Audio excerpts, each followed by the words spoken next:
संदेह मनुष्य का सबसे बड़ा शत्रु है।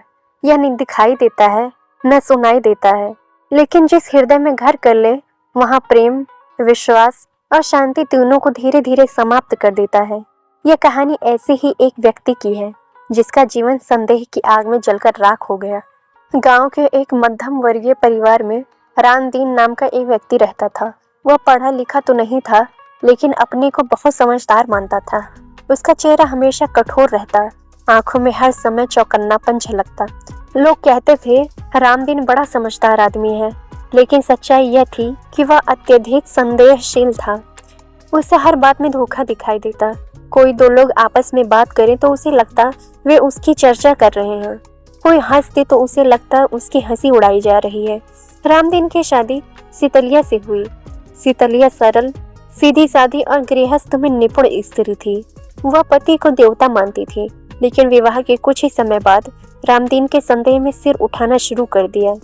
यदि सीतलिया किसी पड़ोसी से बात कर लेती तो रामदीन पूछता, इतनी देर क्यों बात कर रही थी। यदि वह मायके से चिट्ठी पाती तो वह संदेह करता, किसके कहने पर लिखी है यह चिट्ठी। सीतलिया तो पहले तो इसे पति का अधिकार समझकर सहती रही, लेकिन धीरे धीरे यह व्यवहार असहनीय होता गया। रामदीन अब हर समय पत्नी पर निगाह रखने लगा। उसके आने जाने, बोलने, हंसने, यहाँ तक कि चुप रहने पर भी उसे शक होने लगा। सीतलिया रोती, समझाती, मैंने आपका क्या बिगाड़ा है, आप मुझ पर भरोसा क्यों नहीं करते। लेकिन रामदीन का उत्तर हमेशा एक ही होता, जो निर्दोष होता है वही सबसे ज्यादा सफाई देता है। यह वाक्य सीतलिया के हृदय में तीर की तरह चुभ जाता। अब रामदीन का संदेह केवल घर तक सीमित नहीं रहा, उससे गांव के लोगों पर भी शक होने लगा।